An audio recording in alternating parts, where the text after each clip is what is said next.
دوستوں، بزرگوں اور نوجوان ساتھیوں، جہاں پر اللہ کے اس پیارے گھر کے اسپیکر کی آواز میرے مسلمان بھائیوں کو سنائی دیتی ہے، ان سب سے میری گزارش ہے کہ جب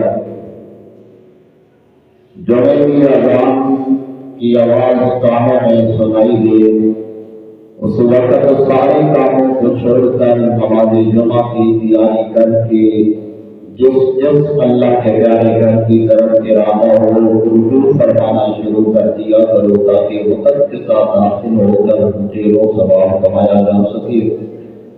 تو میرے مسلمان بھائیوں، آج یہ شعبان المعظم شریف کا آخری جمعہ مبارک ہے، جو اس کے بعد جمعہ آئے گا وہ رمضان المبارک شریف کے اندر آئے گا۔ تو آج ہم کوشش کرتے ہیں کہ ایک تو دیکھتے ہیں کہ رمضان سے آنے سے ہمیں کیا فائدہ ہوگا، دوسری آیت کا تعلق ہے والدین کے ساتھ۔ پہلی آیت کا میں نے جو حصہ پڑھا ہے اس کے اندر رب کائنات نے فرمایا شہر رمضان الذی انزل فیہ القرآن، اللہ کریم نے فرمایا کہ میں نے رمضان کے اندر قرآن مجید کو نازل فرمایا۔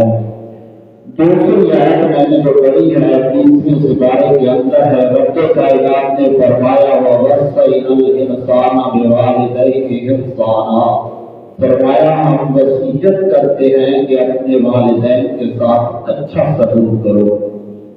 مسلمان بھائیوں، رمضان المبارک کا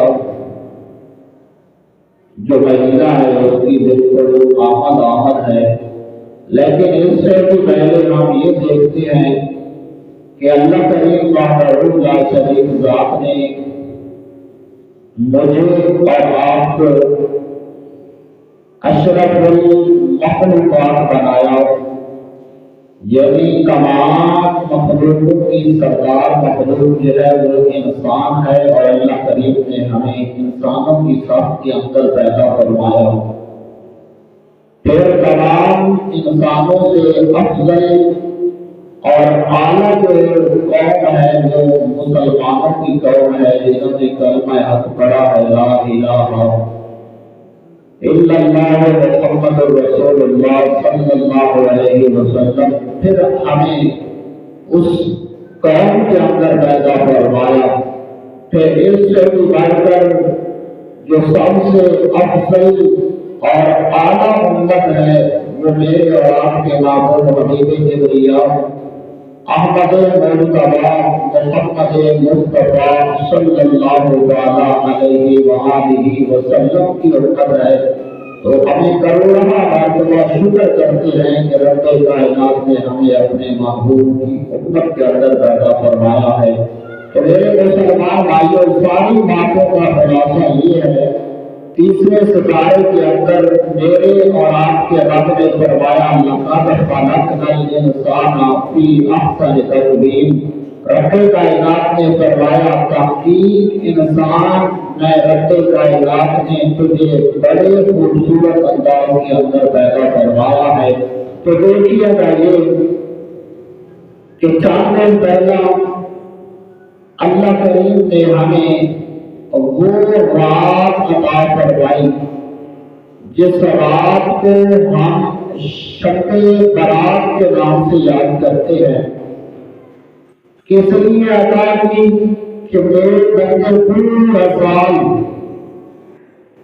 گناہ کے اندر، بدکاریوں کے اندر، سیاہکاریوں کے اندر، خطا کے اندر گزارتے ہیں۔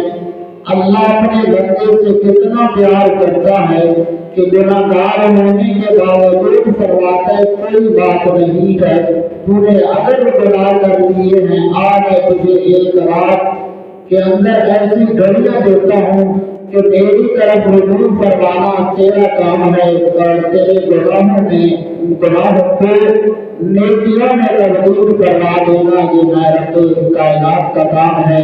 تو اسی انداز کے ساتھ میرے مسلمان بھائیوں، اب جو ہماری طرف مہینہ آ رہا ہے، وہ ہے رمضان المبارک۔ اور رمضان ہماری طرف کیا لے کر آتا ہے؟ یہ مجھے اور آپ سب کو علم ہے کہ رمضان اللہ کی رحمتیں لے کر آتا ہے، رمضان اللہ کی برکتیں لے کر آتا ہے، اور رمضان اللہ کی خاص جو رحیمی ہے وہ لے کر آتا ہے۔ وہ رحیمی کیا ہے؟ مجھے اور آپ کو تو سوچنے کی ضرورت نہیں ہے۔ وہ رحیمی یہ ہے کہ میں اور آپ کتنے گناہ کرتے ہیں، صبح سے لے کر شام تک، شام سے لے کر صبح تک۔ یہ رحیمی یہ ہے کہ اللہ کریم فرماتا ہے کہ اے میرے فرشتوں، شیطان کو جکڑ دو، شیطان کو قید کر دو۔ کیوں؟ اللہ کریم فرماتا ہے میرا وہ رمضان مہینہ آ گیا ہے جس کے اندر میں نہیں چاہتا کہ شیطان میرے بندوں کے دل میں کوئی وسوسے ڈال سکے، قید کر دیا جائے۔ لیکن قید ہونے کے باوجود میرے مسلمان بھائیوں ہم کیا کرتے ہیں؟ سوچنے والی بات یہ ہے، میں آج ایک کتاب کے اندر دیکھ رہا تھا، میرے اور آپ کے سرکار کے جو غلام تھے نا، سچے اور سچے صحابہ کرام، آج تو مجھے افسوس سے کہنا پڑتا ہے، میں تو یہ اپنی دل میں اٹھا کر کہتا ہوں کہ کروڑوں مانتا ہوں اس زبان پر جو زبان میرے نبی کے صحابہ کے خلاف چلتی ہے، یا وہ زبان جو میرے نبی کی ختم نبوت کے منکر کے حوالے سے چلتی ہے، کہ وہ میرے نبی کی نبوت کا منکر بنتا ہے اپنی زبان سے۔ اس زبان کے اوپر بھی اللہ کی کروڑوں لعنتیں ہیں۔ لیکن بات یہ ہے کہ اگر ہم کتاب پڑھیں گے، اللہ کا قرآن پڑھیں گے، تو پتہ چلے گا کہ صحابہ کیا تھے اور صحابہ نے اپنی زندگیوں میں کیسے گزارا تھا۔ میں جو بات پڑھ رہا تھا میرے مسلمان بھائیوں، اور رمضان کی آمد ہے، ہوگا کیا؟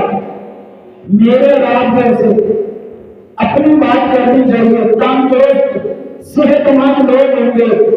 رمضان آئے گا، ہر کسی کو کوئی نہ کوئی بیماری لاحق ہو جائے گی، کوئی نہ کوئی کسی نہ کسی بیماری کے اندر مبتلا ہو جائے گا۔ لیکن جن صحابہ کی عشق محبت کے اندر ہم رات کو نعرے لگاتے ہیں، ان کا عقیدہ، ان کا طریقہ کیا تھا؟ میں نے کتاب کے اندر پڑھا کہ رمضان کی آمد تھی، بس چند دن رہتے تھے تو صحابہ مسجد نبوی شریف کے اندر آتے زارہ بکار ہوتے۔ میرے نبی نے پوچھا میرے صحابہ کیا وجہ ہے؟ مسجد نبوی شریف ہے اور تمہارا امام تو عام امام نہیں ہے، وہ نبیوں کا سرکار امام ہے جو مصلی امامت پہ ہوتا ہے، تم رہتے ہو۔ رس کیا تو رمضان آ رہا ہے، کیا رس کیا کون آ رہا ہے؟ رمضان آ رہا ہے۔ تو میرے قریب آقا نے فرمایا یہ تو وہ مہینہ آ رہا ہے جس مہینے کے اندر بھوکوں کو کھانا کھلایا جاتا ہے، گنہگاروں کو معافیاں ادا کی جاتی ہیں۔ یہ تو وہ مہینہ آ رہا ہے کہ جہنم کے دروازوں کو بند کر کے جنت کے سارے دروازے کھول دیے جاتے ہیں۔ تم کس لیے رو رہے ہو؟ عرض کیا آقا ہمارے رونے کی وجہ یہ ہے کہ اتنا مقدس، اتنا معطر اور اتنا رحمتوں والا، اتنی برکتوں والا، اتنے مقام والا مہینہ رمضان آ رہا ہے۔ ہو سکتا ہے یہ مہمان ہمارے پاس پہنچے اور ہم اس کی مہمان نوازی نہ کر سکیں، ہم صحیح طریقے سے روزے نہ رکھ سکیں، نمازیں نہ پڑھ سکیں، اور خدا نہ خواستہ خدا نہ کرے یہ ایسے نہ ہو کہ اللہ کی بارگاہ کے اندر جا کر ہماری شکایت کرتے تو ہمارا کیا بنے گا؟ میرے مسلمان بھائیوں، میرے نبی نے فرمایا میرے صحابہ پریشان نہ ہوا کرو، تم تو نمازیں بھی اچھی پڑھتے ہو، تم تو قرآن بھی اچھا پڑھتے ہو، تمہیں روزوں کا درس دینے والا نبی ہے، تمہیں قرآن پڑھانے والا نبی ہے، اور تمہیں روزے کی ترجیح دینے والا نبی ہے۔ تمہاری عبادت کے اندر کوئی شک نہیں ہے، کوئی شبہ نہیں ہے، لیکن پھر بھی صحابہ روتے ہیں، اور جب رمضان جاتا ہے اس وقت بھی روتے ہیں۔ تو میرے مسلمان بھائیوں، میں اور آپ کیا کریں؟ کر رہے ہیں۔ رمضان آیا، رمضان قریب آیا، میں نے ڈھیر سارے لوگوں کی زبان سے سنا ہے کہ بچوں کے کپڑے خریدتے ہیں، جوتیاں خریدنی ہیں۔ رمضان شروع ہونے سے پہلے کسی نے یہ خیال نہ کیا کہ رمضان آ رہا ہے، ہم نے 5 وقت کی نماز شروع کر دی۔ کسی نے یہ خیال تک نہ کیا کہ رمضان آ رہا ہے، ہم نے صبح سے لے کر شام تک جھوٹ نہیں بولنا۔ جھوٹ ویسے بھی نہیں بولنا چاہیے، نماز ویسے بھی نہیں چھوڑنی چاہیے، لیکن میں جو بات کر رہا ہوں کہ ہمیں تیاری کیا کرنی چاہیے کہ ہم ارادہ کر لیں کہ آج کے بعد ہم نماز نہیں چھوڑیں گے، آج کے بعد ہم قرآن کی تلاوت ہم وقت کریں گے، اور آج کے بعد ہم جھوٹ نہیں بولیں گے، آج کے بعد ہم کسی مسلمان بھائی سے دھوکہ بازی نہیں کریں گے، آج کے بعد ہم اپنی ان نگاہوں سے کسی غیر محرم عورت کی طرف نگاہ اٹھا کر نہیں دیکھیں گے۔ کس لیے کہ اللہ کا پیارا مہینہ مقدس رمضان المبارک آ رہا ہے۔ لیکن نہیں مسلمان بھائیوں، دیکھیں گے آپ بھی، میں بھی دیکھوں گا، لوگ چوکوں چوراہوں کے اندر روزہ نہ رکھنا یہ ایک الگ بات ہے، لیکن روزے کا احترام نہ کرنا یہ ایک اور الگ بات ہے۔ روزہ نہ رکھنا گناہ ہے، روزہ فرض عین ہے، اس کو کسی صورت کے اندر نہیں چھوڑا جا سکتا، اس حالت میں چھوڑا جا سکتا ہے کہ ہم کوئی شرعی عذر لاحق ہوئے پھر روزہ چھوڑ سکتے ہیں۔ لیکن یہاں تو میں نے سنا ہے لوگ کہتے ہیں قاضی صاحب سارا دن مستری کے پیچھے کھڑے ہو کر تیاری کرنا آسان ہے، کیسے روزہ رکھے؟ میں نے کہا تیاری کرنا آسان ہے، غزوہ خندق کھولنا مشکل ہے۔ غزوہ خندق کھولنا مشکل ہے۔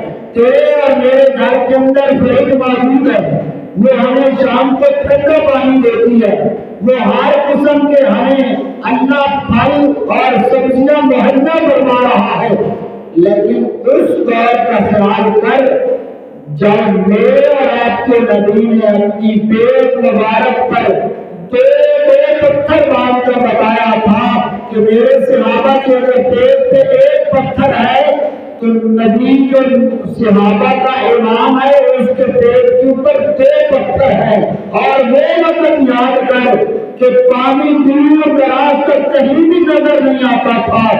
اس وقت سے صحابہ نے یہ نہیں کہا تھا کہ سرکار گرمی بڑی ہے، ہم نے مزدوری بھی کرنی ہے، روزہ کیسے رکھیں گے؟ بلکہ ایسے نہیں، میرے نبی نے روزہ رکھنا شروع کیا، صحابہ نے دیکھ کر بھی روزہ رکھ لیا، سحری کے وقت روزہ رکھا، میرے نبی نے افطاری نہ فرمائی، صحابہ نے بھی افطاری نہ فرمائی۔ دوسرا دن تیسرا دن یک کے بعد تیسرے روزے کے اندر ہی چل رہے ہیں، میرے نبی نے دیکھا صحابہ کمزور نظر آئے، آقا علیہ الصلوۃ والسلام نے فرمایا صحابہ کیوں لگ رہے ہیں، بڑے کمزور نظر آ رہے ہیں۔ عرض کیا کہ روزے کے اندر ہی۔ فرمایا پھر کیا ہوا؟ صبح کھایا، شام کو افطاری کر دی، پھر کیا ہوا؟ عرض کیا آقا نہیں، ہم ویسے روزے رکھتے ہیں جیسے ہمارے آقا روزے رکھتے ہیں، ہم ویسا روزہ رکھتے ہیں جیسے ہمارے آقا رکھتے ہیں۔ میرے کریم آقا نے فرمایا وہ کیسا روزہ؟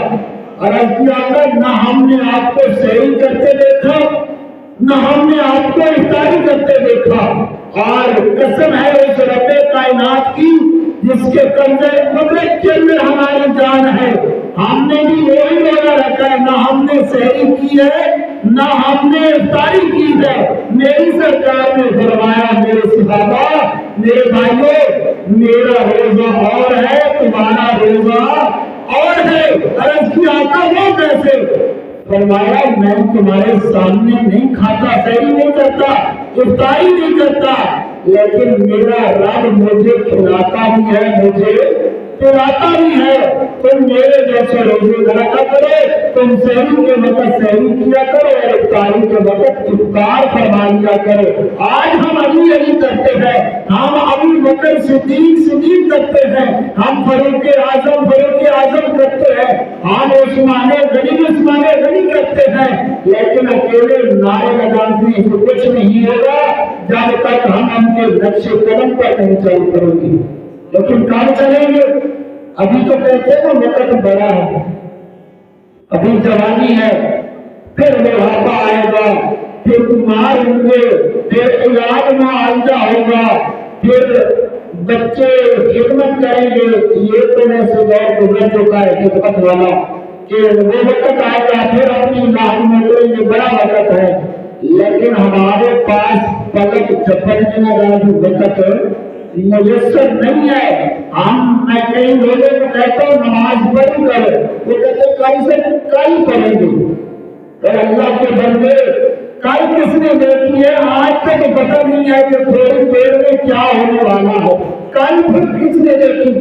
تو کل کے بات چھوڑ رہے ہیں، کل ہوتی میری اور آپ کی زندگی کی شام ہو گئی۔ پھر وہ وقت آیا کہ اسرائیل علیہ السلام آئے، روح قبض کی، ہمیں راہ میں اتارا، سارے یاروں دوستوں نے بیویوں نے مجھے اور آپ کو اکیلے چھوڑ دیا۔ اس رات کے اندر مٹی ڈال کر بڑے خوبصورت انداز کے ساتھ وہ واپس پلٹ آئے اپنے گھر کی طرف۔ پھر وہ فرشتے آئے جنہوں نے میری اور آپ کی ذات پر سوال کیا، من ربے کا، بتاؤ تمہارا رب کون ہے؟ دینوں کا بتاؤ تمہارا دین کیا ہے؟ اور ہاذا رجل، بتاؤ اس شخص کے بارے میں تم کیا عقیدہ رکھتے تھے؟ وہاں نہ جواب دینے والا تیرا اور میرا باپ ہوگا، نہ تیری اور میری ماں ہوگی، نہ بیوی ہوگی، نہ بہن ہوگی، نہ بیٹی ہوگی، نہ بیٹا ہوگا۔ اس دن جواب قاری ارفان بھی خود دے گا، اور بہار مدینہ مسجد کے اندر نماز جمعہ ادا کرنے والوں اکیلا جواب اپنا دینا پڑے گا۔ اس دن کل پرسوں نہیں بلکہ جب سوال ہوگا اسی وقت جواب دینا پڑے گا۔ سب سے خوش قسمت اور خوش نصیب